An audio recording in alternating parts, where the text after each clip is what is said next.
I am, personally, for our first speaker. It's been an absolute honour to work on this project for an entire year, thanks to an invitation from George. This time last year, I stood right here and spoke as a presenter, and here we are. I'm now in charge of finding some of the best people all over the world to come and present for you. So, not least of which is our very first guest today. For those of you who don't know, Alexander Chung started as a student growing up in the western suburbs of Sydney.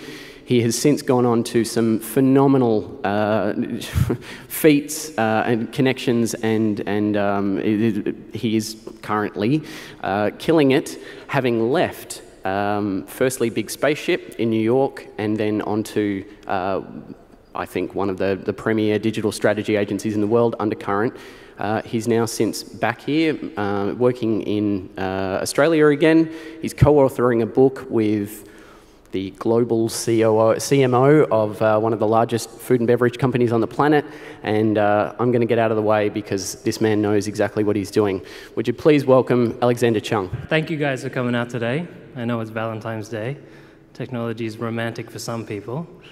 I know it is for me. So the topic of my speech is, can Australia become the next Silicon Valley? But before we can answer that question, we have to ask, why? Why should we become the next Silicon Valley? Why should we huddle inside, away from the sun or rain, toward the glow of computer screens? Why should we trade this reality, the beaches, real life, for virtual reality? Why should we swap brains for algorithms, smiles for likes? Why should we swap our privacy for Facebook? Why should we architect information instead of buildings like this? We have to answer why technology is such a valuable industry. And it's quite simple, especially for an economist. To put it simply, new technology creates new jobs. And not just in the technology sector. For each new job in technology, an additional 5 jobs are created in other sectors. One software engineer at Twitter creates a nurse, a driver, a yoga teacher, a lawyer, and a waiter. Jobs in technology have the largest multiplier effect for new jobs in other industries, 3 times that of manufacturing. So when we're making a search engine, pound for pound, a search engine will create more jobs than an aircraft engine. So how does that work exactly? Basically, we have high-paid tech workers spending a lot of money on the local economy. But in addition to that, they're incredibly needy when it comes to bringing their ideas to life. They draw on consultants, they draw on lawyers, they draw on a lot of other industries to materialize their ideas. They're good consumers. Technology companies are good consumers of other industries. Also, once a new technology is in market, a whole new class of jobs are created based on that technology to support it. Now, the business media and many people around the stands love to ridicule Twitter for its lack of ability to create revenue. But how many social media managers has Twitter created? Facebook is no Ford. It doesn't make as much money as the car maker. But Facebook app developers have directly created about 50,000 jobs and indirectly created about 130,000 jobs in related business services. Technology is to a region what the big banana is to Coffs Harbour. It can make an otherwise unremarkable place worthwhile to visit, even if it's on the way to somewhere else. But when technology is your tourist attraction, the visitors stay, they make a lot of money, and they spend a lot of money on the local economy. They're better educated, and they're higher paid. Silicon Valley has the 2nd highest average salary in America. Visalia, just 3 hours south, has the 2nd lowest percentage of college-educated workers, just 3 hours south, has the 2nd lowest percentage of college-educated workers, and one of the lowest average incomes in America. You don't need natural beauty, you don't need resources, you don't need a big banana. Making technology just takes brains. especially software. With manufacturing jobs in steep decline and a sea of roaring Australians ready to go, it seems that technology, the technology industry, is a great place to place our efforts. So can we do it? I'm not going to bullshit you. I think no. At current pace, we can't catch up to Silicon Valley. If our ambition is to match the Bay Area, I'm sorry, an extra co-working space is not going to cut it. Nor is the limp implementation of best practices we found on Hacker News. Government investment in research and development hit a 30-year low in 2014. A 30-year low in 2014. Investment in research and development was the same as it was in 1985. Was there an internet in 1985? No. This divestment comes at a time when it's harder than ever to adapt to the changes brought on by technology. Now let's assume that that won't change. Let's assume everything stays the same. Let's assume that the private equity landscape, let's assume that government funding stays the same. What's our only chance? And there is only one chance for Australia, or at least one Australian city, to match the Bay Area. And that chance is to convince one of the biggest, fastest, growing technology giants to come to Australia and place their headquarters here. In the 90s, that would have been Microsoft, and today, predictably, that would be someone like Apple or Google. Microsoft, in the 90s, saved Seattle from despair. This was a billboard heading out of the town back in the day. But since moving there, Microsoft raised the number of college-educated workers in the area from 14% to 45%. Nearly half of the population of the Seattle area was college-educated, from 14% before it was there. Workers from Microsoft alumni, have spun off thousands, approximately about 3,000 to 4,000 startups in the Seattle area. And it's said that Microsoft itself has created around 200,000 jobs. So who has Bill's number? I've met Melinda, but I haven't met Bill. Could we do that? Could we convince the next Google to move their headquarters here?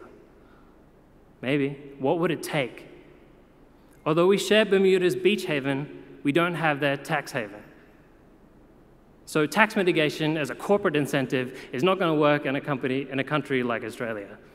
We don't make things like China, but I would like to hope that we're equally educated, that our people are equally smart.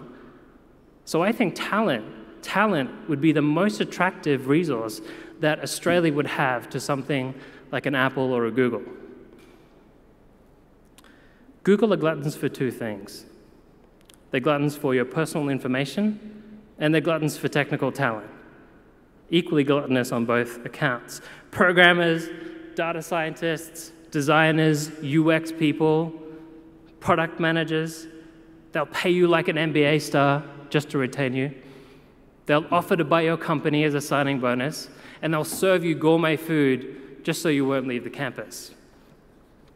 Technical talent would be our best hope in a scenario where becoming the next Silicon Valley is about encouraging a technology giant to come put their headquarters here. If we could produce the largest number of Google A-ready players, then surely we could pull the next big giant here to our shores. If baby boomers were special just because they were bred, then our children will be special because they were bred coders. The next revolution is happening in software, and the revolution will follow the software makers. I think that has to be us. Why shouldn't it be? It has to be us. We need to be the next generation of software makers, the best generation of software makers. And even if we can't convince educators, governments, and large corporations to make an outsized investment in technical training, we can do it outside of the system. Mark Zuckerberg didn't come out of Harvard being a technical genius. He came into Harvard being a technical genius. He wasn't a computer science major, he was a psychology major. We can do it outside the system. Every day, the price of higher education is going up and up and up and up.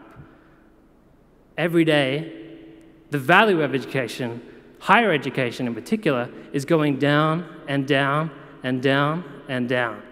Every day, the price of teaching ourselves how to code is going down and down and down and down. And you know what's coming next? The value of teaching ourselves how to code is going up and up and up and up. If you want to be a sensible parent like me, then I think that you should take your parents out of their university degrees and send them to somewhere like General Assembly, like Tractor, like B School. Send them to somewhere outside where they can learn the skills to become the next generation of software makers. But what about us? What about people here in this room? The people stuck at backward corporations or the haggard community piecing together funds. The people pissed off that Uber, a lone startup, received 25 times more funding than Abbott's $200 million investment in innovation centers in Australia. A lone startup received 25 times more funding than all of the nation's innovation centers in Australia. A lone startup. $4 billion. A lone startup. Pisses me off. The people engaged in hard, slow, demoralizing challenge of building an innovation sector from the ground up. These are the people I meet who tell me that Australia is always perpetually behind. We don't even have Netflix. That's so weird to me, that Netflix has become the benchmark with which we determine how far we are away from the future. When I think about it, I guess like watching 5 seasons of Breaking Bad is an innovation of a kind, but still. The agitated who squeeze money out of traditional budgets for pilots. I hate pilots. Pilots say that you acknowledge that something is right, but you don't have the guts to go all in. Pilots are like having commitment issues with the future. Pilots placate progress. I think that's everybody here. That's why you've come today. Everybody who has ever dreamed of flying over to Palo Alto to escape jobs that tend to the past. That was me. I left 7 years ago and didn't look back. I didn't want to spend the rest of my life doing pilots. But having got a long, hard look at Silicon Valley, I now have renewed conviction that we need a better one. And I also believe that there's nothing stopping Australia from becoming that better Silicon Valley.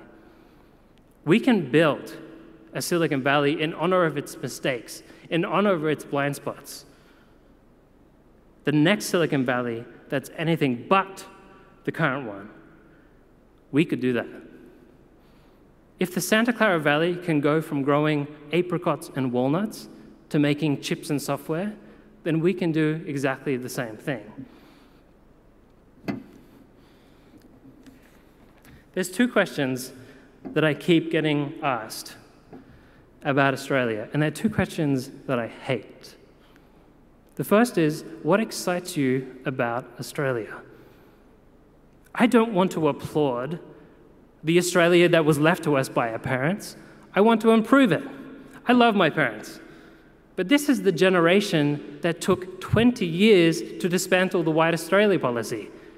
This is the generation that's obsessed with rainbow Ken Done paintings, but can't seem to approve rainbow weddings. Technology is our perfect chance to build something outside of the existing legacy infrastructure. The barriers to entry are purely knowledge-based and talent-based, especially with software as a gateway drug to other technologies. We're not manufacturing transistors anymore. Our products and services don't even need, our technology products and services don't even need mass marketing to spread. There's nothing about this current infrastructure, this current commercialization process that has software in mind. It doesn't have anything to do with bringing a software product a technology product to market. Here's the thing you have to remember. Shopping centers, standardized products, mass advertising, broadcast media, those are all the result of a rise in manufacturing productivity after World War II. A factory worker in 1975 could produce twice as much as a factory worker in 1946.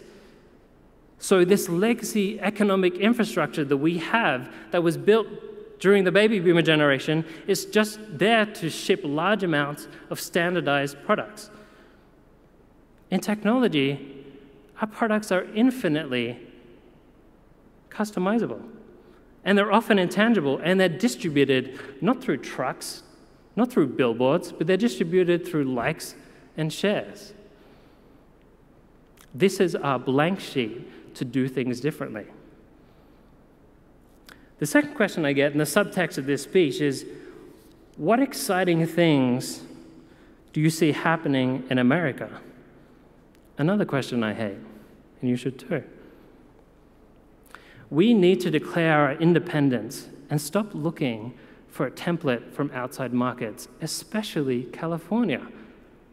I don't think we can assemble a successful technology industry with instructions from another market. How masochistic is that? It's like copying US best practices is like a sick, do-it-yourself version of colonialism. I don't assume, like Peter Thiel does, that every market's 20-year ambition is to become like the US of today. I just don't assume that. Who here wants to spend their life's work building a replica of another city, another culture in their own backyard? Not me. And I don't think you guys do either. If I want to see the Eiffel Tower, I'm going to go to Paris, France. I'm not going to go to Paris, Las Vegas. I want the real thing. And we deserve the real thing. So I think that we should go our separate ways. Haters gonna hate. I don't think that we should replicate Silicon Valley. I don't. Mind you, I don't think we should replicate what we have existing now either. By definition, to innovate, you have to do something different. And it's very hard to take unusual risks under a system that rewards predictability. When innovating, parental guidance is not advised. Fashion was one of the first things that the Valley pioneers rejected from the East, the Old East, New York, Boston. They traded jackets and ties for jeans and T-shirts. If you see Mark Zuckerberg in a pair of New Balance, and you see Paul Graham running around in some Birkenstocks, that's a big FU to the suits of the East. A very normcore FU, but an FU nonetheless. Their ideas, their ethics, procedures, and culture were born out of rebellion. Silicon Valley is rebellion. It didn't exist, and they made it exist. Here's a quote from Tom Wolfe. Corporations in the East adopted a feudal approach to organization. There were kings and lords, and there were vassals, soldiers, yeomen, serfs, with layers of protocol and perquisites, such as the car and driver, to symbolize superiority and establish the boundary lines. Does this sound like the Australian market? Silicon Valley, on the other hand, had no boundaries. HP, one of the founding members of the Silicon Valley community, eliminated all symbols back in the day of hierarchy and status. They had no private offices, they had no reserved parking, they had no differentiated attire or office furniture.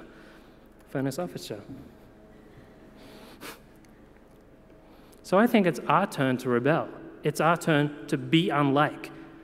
Technology started in Boston, it broke out to California, and now it's coming to Australia. Just whatever's east of you, do different to that. That's the solution. Make things unlike Airbnb. People always say, my startup is like Airbnb. Make things unlike Airbnb. My startup is like Uber. Make things unlike Uber. My startup is like Facebook. Make things unlike Facebook. We don't need another Google. We don't need another Google. We need another Google. An Australian Zuckerberg would be nice. right? But an Australian Garcia, an Australian Chung, an Australian Patel would be even better. A Miss Garcia, a Miss Chung, a Miss Patel. These are the things we need. We need something different. We don't need more of the same IQs, we need different IQs. We don't need more of the same higher IQs, we need different IQs. And Australia needs to be that different IQ. Have you spoken to someone in the Valley lately? Have you spoken to them? Have you talked to them? People there speak in this weird pidgin of engineering and entrepreneurship. A neighborhood cafe is a local maximum. People are users. Your taste, the things you love, is just the sum of where you click.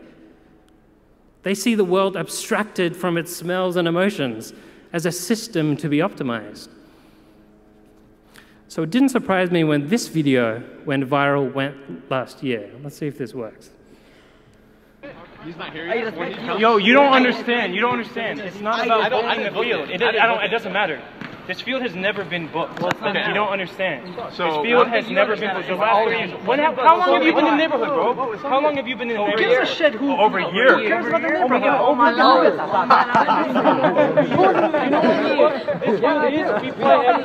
How long have you been playing here for? Because my whole life, I've been born and raised here for 20 years, and my whole life we've been playing. You can share. One time, you let other people play. We will share with you. Why don't you get a team and we play pickup 7v7 like it always playing right now?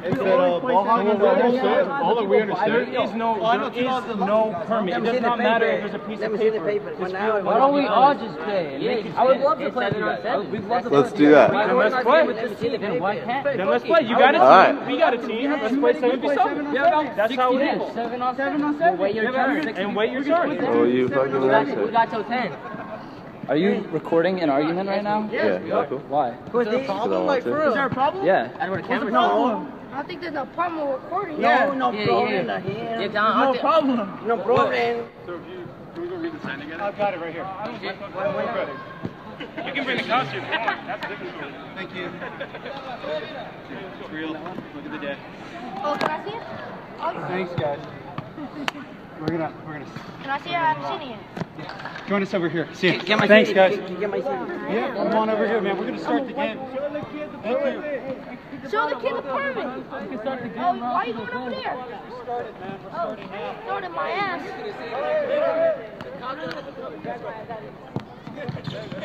Okay, man. I've got an hour. Hey, guys.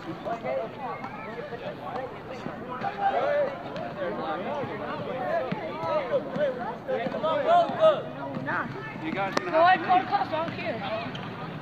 Yeah, you are. You guys understand this? Like, it's pretty simple, man. Like, this is what we paid $27 to reserve the field for now. You paid $27 to reserve the field. Read it, man. I know how to read. Okay. I'm an educated person. I'm also know that this field has always been a pickup field where you play 7v7 and wait your turn. And you guys think that just because you have money, you can buy the field and play and take over the field and we go 7v7. People don't care about this. You can do this. Doing me, man. I don't need It's really awkward and weird. Like we're part of the community and we're trying to play. But you're being really weird, man. How am I being weird? And disastrously weird. What are you talking about, dude? You're being awkward and disastrously weird. Man, if the pot ever called the kettle black. In case you haven't seen this video before, it shows a group of adults asking a dozen or so local teenagers to forfeit, to vacate a soccer field. The adults are employees of Airbnb and Dropbox, who have booked the field for a corporate tournament. The booking system was recently implemented by local government and costs about $30 per hour. But the kids have been playing pickup soccer on that field without a booking system for years. They wouldn't move because they believe, as Kai points out in the video, the ringleader of the kids, that you can't book a field that's never been booked before. And it doesn't surprise me that a bunch of Airbnb and Dropbox employees, sorry if there are any here, would unravel at the idea of a soccer field that couldn't be booked.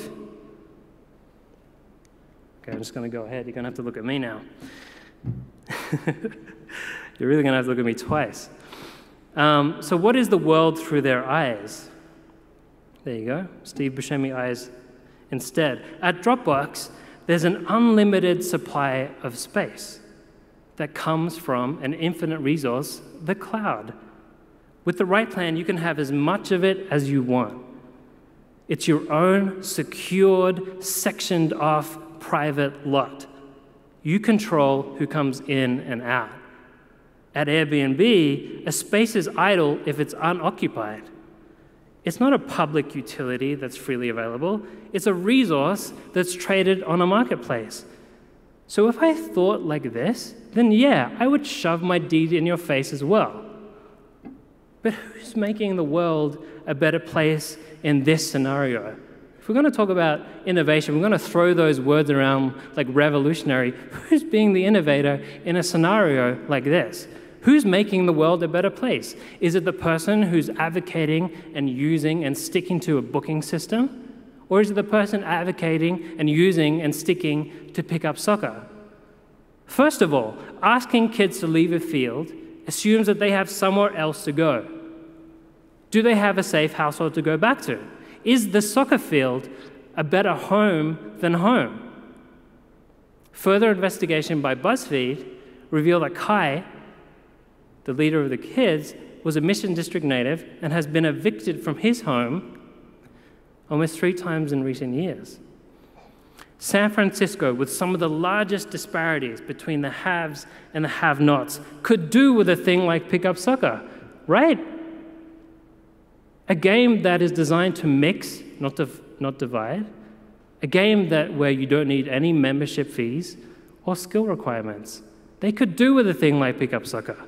For a community suffering from the externalities of gentrification, it seems as though the pickup soccer is a better innovation than a booking system.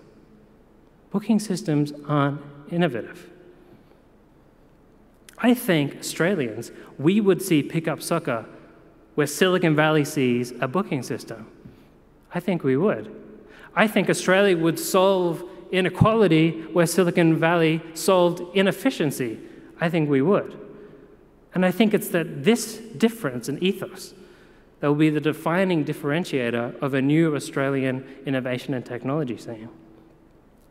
We won't compete on technological sophistication. A different technology is harder to defend than a different ethos. A different technology is harder to defend than a different ethos. Think about it. The moment you release a product, an app, it can be copied, open sourced, bought, outmoded by a new technology framework, or redone by a cashed up team at Google. Software depreciates faster than a timeshare on Coffs Harbour. A different technology is harder to defend than a different ethos. So you're saying to me now, well, why would Facebook spend $19 billion on an ethos when they were buying WhatsApp? Why did Facebook buy WhatsApp for $19 billion? What makes WhatsApp so different? Was it the technology? No, it wasn't the technology. The software guts of all those messaging services, WeChat, Facebook Messenger, WhatsApp, are practically the same. Each app combines pre-built features or leverages pre-built features that come from the same open source libraries. If a talented developer had a spare week, a full dedicated spare week, one talented developer had a spare week, they could rebuild WhatsApp, a $19 billion product, in a week. The key differences between something like Facebook Messenger and WhatsApp are ethical. That is, what one company is willing to do, in this case WhatsApp, or not willing to do, compared to another, in this case Facebook. That's often called values, that's often called rules, that's often called strategy, business logic, or culture. But I like the word ethic because it's clear when an ethic has been breached. Sure, You have the right to bombard your website visitors with pop-up ads, but is it the right thing to do? Sure, Flickr can legally sell photos that have been licensed under Creative Commons, but is it the right thing to do? Sure, OkCupid can target emails based on attractiveness. So if you're more attractive, you'll only meet other attractive people. But is it the right thing to do? Sure, Apple can round its corners on its icons, but is it the right thing to do? WhatsApp doesn't believe, like Facebook, that they should have advertising. For a $1 a year subscription, they get no gimmicks, no games, no advertising. They're so friendly to their users that they make Facebook look evil, or eviler, depending on your perspective. That's the difference. And that difference in ethos, that difference in the way that they approach their rules, is worth $19 billion. It's worth the rapid explosive growth that they had. That's the difference. Compare the software stacks, they're exactly the same. Compare the talent, they're incrementally different. So what's the difference? It's harder to defend a different technology than it is a different ethos. So what do we believe in? Ello believes in ads. Facebook doesn't think you can connect everyone in the world by charging for a social network service. The media believes in expert opinions, experts. Australia loves experts. Wikipedia rejects them. JSTOR believes that scientific research should and can be behind a paywall. Aaron Swartz died for the cause that we need to hack servers in order to free it. The companies that tend to win aren't the companies that tend to have the best technology. They're the companies that tend to align their ethos, their ethics, better with consumers. That's what Netflix did. That's why you toil away for years developing a technology so that you can deliver on an ethos that's more superior to your competitors. Google's data centers don't take up nearly 2%. They do take up 2% of the world's electricity because they believe that you deserve more space for free. More bandwidth, more videos, faster mobile speeds, more data, all for free. That's why they have such massive data centers. And that's how you get funding too, by the way, by aligning your ethos with investors. The common logic is that people invest in you because they want a return. This investor wants a return. This investor is going to make a lot of money. But any reasonable person who has the evidence knows that the large majority of startups fail. So then why are so many investors getting involved if they don't believe that there's a return? An investor has to believe in your version of the future so much. They have to agree with you so much, align their ethos so much, that they're willing to pay for you to fail. It has to go beyond talent. It has to go beyond technology. They have to feel like their lost money, and they are going to lose money, is a contribution to a cause. And if you don't have a cause, if you don't have an ethos, you don't have a startup, you don't have a technology, you don't have a company. A different technology is harder to defend than a different ethos.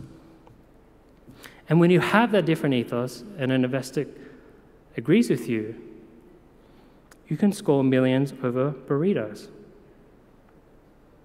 It does happen that quick. It happens that quick in Silicon Valley. Sure, there are a lot of, things that spend a lot of time getting money, all that kind of stuff, and it is tough. But when an investor agrees with you, it happens on the back of a napkin, and the napkin is often wrapped around a burrito. I'm being serious, it happens that quick. If your ethos is aligned with the investor. So the message here is that our belief stack is just as important as our technology stack. So what do we believe in? What do we believe in? I don't know what we believe in. Do we believe that the laptop is the perfect form factor for Australians to collaborate? Yes or no? Should our online news sites replicate the look of the front page from the old broadsheet? Yes or no? Should Australia's academic research even be behind paywalls? Yes or no? Should ride-sharing apps like Uber act as a middleman and skim off the top? Yes or no? When you transplant an idea from somewhere else, you skip the most important work in technology, not coding your technology, coding your ethics. Lift and shift, that mentality, that lift and shift mentality is killing innovation in Australia. Stop lifting, stop shifting. It's a bad dance move. We need to do the hard work at conferences like Pause to discuss where we draw the line. Or else we're going to be playing America's connect the dots game for the rest of our lives. And I don't think the drawings are going to look very good. So does anyone use Uber here? Okay, good. Stop. Stop. During the siege of Martin Place, they raised the prices of their fares by 4 times, penalizing workers who were desperately trying to get out of the city and get home safely. They said in a tweet, we're all concerned, so patronizing, we're all concerned about the events in the CBD. We're all concerned about the events in the CBD. Relax. Fares have increased to encourage more drivers to come online and pick up passengers in the area. And my question is this, based from the tweet. Do Australian drivers need financial incentive to help fellow Australians in need? Do they need 4 times the search price to go into the city to pick up people in need? No. I think we help because we value our community over profiting from a data look at surge in demand over a crisis. And mind you, both their apologies and their increases were automated. They're removed from the smells, from the terror, I didn't mean to say terror, that's a bad word. They're removed from the smells and emotions of real life. Can't believe I said terror. Media works so badly. In fact, the Australian-born reaction was quite different to Uber's. And we all know what it was. Hashtag, I'll ride with you. A display of solidarity for Muslim Australians that may have experienced discrimination on public transport. Okay, hold the tears back for this one. I think the internet is about mateship, or whatever the gender-neutral term for that is. Let's just call it friendship. The internet is about friendship.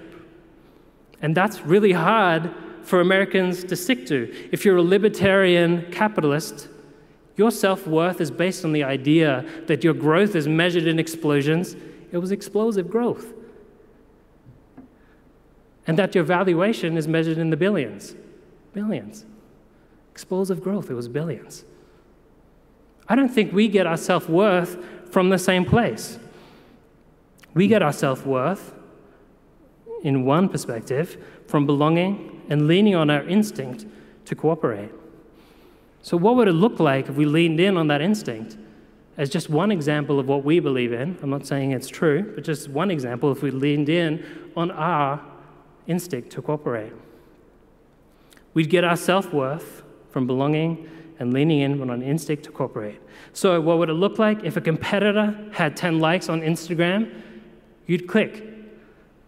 You'd double tap. You'd get them over the hump so they'd have 11 likes. If someone had a coding problem, you'd put yours down to help. If an employee you had was better at another company, you'd let them go. If you had a successful app, you'd expose its functionality and its data through an API. That would be the way to go if you were cooperating, if you were acting under an Australian ethos. If you had a successful app, you would expose its functionality and its data via an API. It doesn't matter if you're a startup or a large corporation, or if you had to obscure some of the data and the names, you would expose it under an API. APIs are incredibly important. If you made a successful exit, what would you do? What would you do if you made a successful exit? You would take your money and you would invest it in new startups that you believed in. The majority of investors in Silicon Valley are precisely that. That's the PayPal mafia. Made a lot of money, PayPal, invested it in a lot of other businesses. You could see that from a real power perspective, that they have too much power, they're a mafia.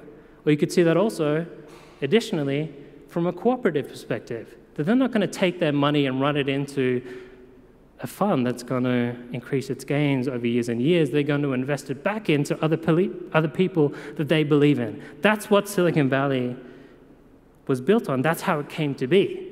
And I think we can learn a lot about how it came to be, not necessarily what it is today. I'm just going to read to you a few facts about Silicon Valley in the 1960s and 70s. Nearly all of the semiconductor firms started in the 1960s could trace their roots back to one company, Fairfield. They spun off. Stanford opened its doors to Lockheed, trading faculty members to train its employees, while Lockheed, in turn, was instrumental in rebuilding Stanford's aeronautical educational department.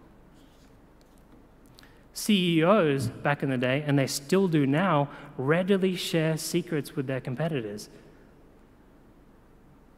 Don't gloss over that. You have two CEOs, they share secrets with each other. That doesn't happen in Australia. If you're building technology right now via an advertising agency, that's probably really counterintuitive to you right now. Agencies are really deeply competitive, secretive, and in my opinion, all around bad places for technological progress. If the whole premise of your work environment is that you have all the answers, then I'm sorry, you're not going to spread the knowledge. If you're not going to spread the knowledge via APIs, via sharing secrets, via exchanges of employees, then you're not in innovation. You're in something else, and I don't know what that is. But you're not in innovation. You can't build walls around ideas. Stephen Johnson calls them intellectual property, trade secrets, proprietary technology, top secret R&D labs. They don't let, as Johnson describes, ideas have sex. They reduce the overall network, as he describes, working on a particular problem.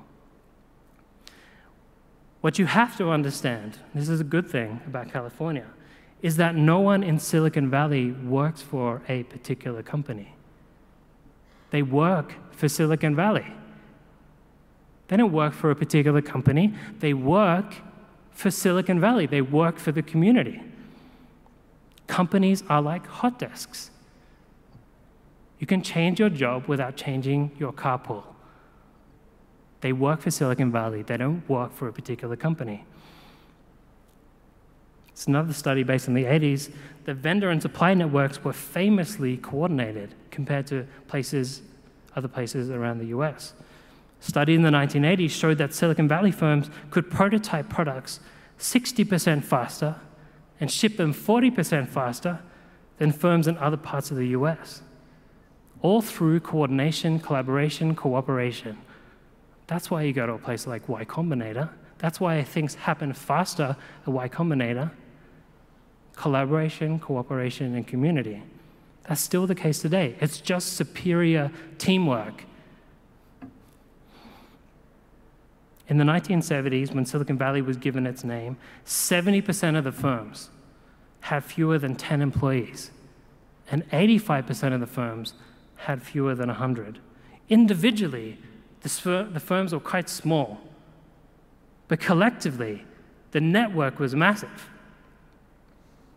The network, this is a description from a great book called Regional Advantage, was close to 3,000 semiconductor, computer systems, software, peripherals, capital equipment, test and measurement instruments, telecommunications equipment, medical electronics, and military and aerospace equipment, and a variety of prototyping operations, metal forming companies, machine shops, and contract manufacturers.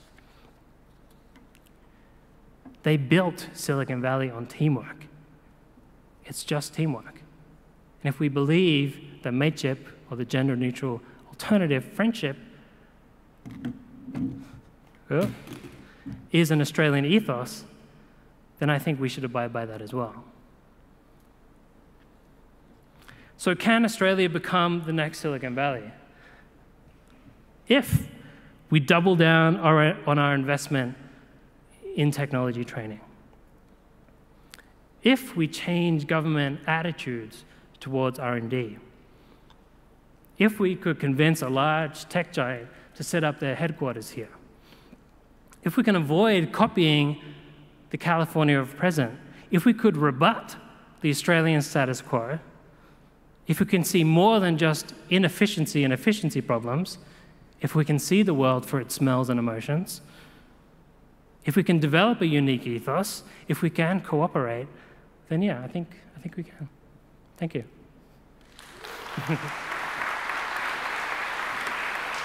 I think you'll agree that that was a pretty strong call to action. You must be super fun around the family Christmas table, coming back. Australia's got to sort itself out.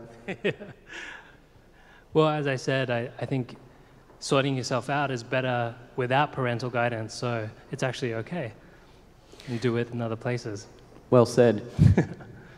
Funnily enough, the thing that stood out to me, I mean, far out, that is going to be one hell of a book. I think everyone, you'll agree that's going to be a pretty solid book. There's some really solid one-liners in there, and I really couldn't tweet them fast enough. A really well said point and reiterated several times with some great examples. A different technology is harder to defend than a different ethos. What's your ethos? My ethos, when it comes to technology, it's basically what I said in the speech, is that we need to see more than booking systems. We need to see more than efficiency problems. And we need to solve the grander social issues of the world via technology. My most hated thing in the world is that when people talk about technology as if it's apolitical, asocial, that you can just build it and it doesn't have a social implication, that it just has a business one or not. That's just lazy thinking. That's just not seeing the follow-on effects of the things that you're building. The last thing that was apolitical, I'm still in speech mode, the last thing that was apolitical was the Laffer curve. Arthur Laffer, the guy who designed the economics, the tax rate curve, claims that that should be implemented because it's not right-wing, it's not left-wing, it's just pure economic facts. It just so happens to benefit the people at the top. It just so happens to advocate that tax rates at the top need to lower down because the wealthy won't be incentivized to make money if they're higher taxed. And I think it's really dangerous to be apolitical, asocial. That's my ethos, is to see it for more than just the technology. So does that mean it's possible to create things without a bias? Or do we need to, I guess that's the importance of open debate like this, as you said, at things like Pause or whatever, we need to push each other and challenge those ethics. I think it's impossible to create things without bias. And I think that a lot of the large companies go now aren't poked at because we just believe that it's good for everybody, that Google is good for everybody. But we need to sit there and have a discussion about whether or not, for example, about the algorithm and what, the top 10 search results and how that's skewed. We need to talk about who's behind the Wikipedia editors board. We need to talk about its benefits. Ladies and gentlemen, I have been schooled today, as I am every single time. I've followed this man on Twitter. It is an extraordinary experience and he's hilarious. Make sure you check it out at Alexander Chung. Please, thank you. Thanks for being part of it.